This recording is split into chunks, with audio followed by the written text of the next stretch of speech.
নেপালের সঙ্গে ভারতের বেটি রুটির সম্পর্ক, এমন কথা বৃহস্পতিবার পানি ট্যাঙ্কির ভারত নেপাল সীমান্ত এলাকা পরিদর্শন করতে এসে বললেন কেন্দ্রীয় স্বরাষ্ট্র প্রতিমন্ত্রী নিত্যানন্দ রায়। এরপর অবশ্য ওই সীমান্তে নজরদারির দায়িত্বে থাকা এসএসবি জওয়ানদের সঙ্গেও বৈঠক করেন তিনি, সেই সাথে তাদের বিভিন্ন রকম খোঁজখবরও নেন। তিনি বলেন, নেপাল ও ভুটান দুই মিত্র দেশের সীমান্তে এসএসবি জওয়ানরা নজরদারি প্রদান করছে। শুধু তাই নয়, এসএসবি সীমান্ত নজরদারির পাশাপাশি তাদের সামাজিক কাজের সঙ্গে সাধারণ মানুষের মধ্যে একটা সম্পর্কও বজায় রাখছে। তাছাড়া নেপালের সঙ্গে ভারতের বেটি রুটির সম্পর্ক। তবে এদিন মন্ত্রীর উপস্থিতিতে সাংস্কৃতিক অনুষ্ঠানও হয়, আর এখানে অংশগ্রহণকারী নেপালি রাজবংশী ও আদিবাসী সম্প্রদায়ের শিল্পীদের পুরস্কার প্রদান করার পাশাপাশি ওই এলাকার বেশ কিছু সংগঠনের সঙ্গেও কথা বলেন কেন্দ্রীয় স্বরাষ্ট্র প্রতিমন্ত্রী নিত্যানন্দ রায়।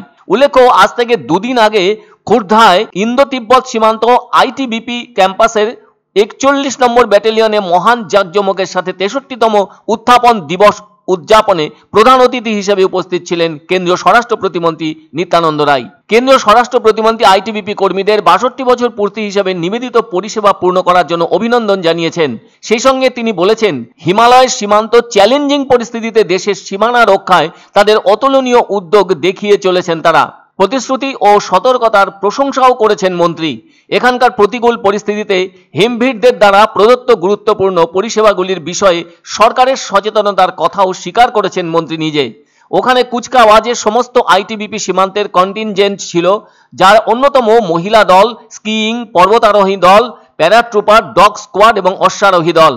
আর তার দুদিন পর এদিন দার্জিলিংয়ের পানি ট্যাঙ্কির ভারত নেপাল সীমান্ত এলাকায় পরিদর্শন করলেন কেন্দ্রীয় স্বরাষ্ট্র প্রতিমন্ত্রী নিত্যানন্দ রায়। তিনি এখানকার এসএসবির জওয়ানদের নজরদারির ব্যাপারে দারুণ প্রশংসা করেন।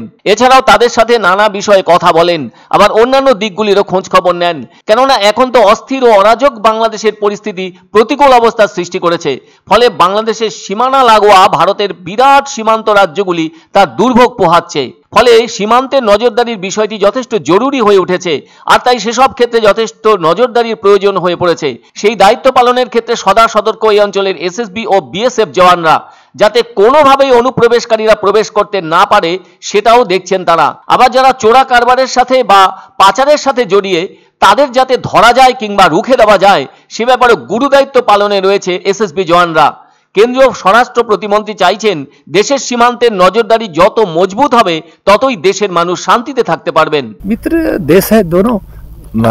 नेपाल से तो भारत का बेटी रोटी का संबंध है, तो वह भारत और नेपाल में कहीं कुछ है ही नहीं। दोनों मित्र राष्ट्र, आज से नहीं सदियों पुराना हम यहाँ और इधर उधर से जो है इसका संबंध है, अटूट संबंध। আনন্দ সংবাদ, আনন্দ সংবাদ। 30 বছরের নির্ভরযোগ্য প্রতিষ্ঠান ইন্দ্রমণি রাইস মিল। আমাদের কয়েকটি জনপ্রিয় ব্র্যান্ড হলো তাজ, বরলি, খুশি ইত্যাদি। আমাদের factory outlet CG trading company, Dinbazar, axis ব্যাংকের পাশে, জলপাইগুড়ি। এখানে সুলভ মূল্যে গুণগত মানের সব ধরনের চাল পাওয়া যায়।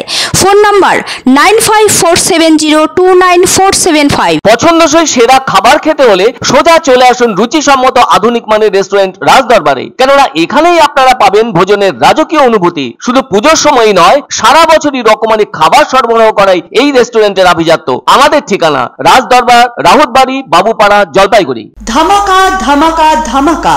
সানরাইজ মার্বেলের নতুন শোরুম শীঘ্রই আসতে চলেছে জলপাইগুড়ি গৌরীয় মঠের পাশে নতুন করলা সেতুর কাছে। এখানে পাবেন আধুনিক টাইলসের রকমারি সম্ভার। এক অন্য অনুভূতির স্পর্শ পাওয়া যায় রয়কো ব্র্যান্ডের গেঞ্জি ও জাঙ্গিয়ায়। তাই ছোট বড় সবার পছন্দ রয়কো গেঞ্জি ও জাঙ্গিয়া। প্রস্তুতকারক জয়মনি হোশিয়ারি, কলকাতা।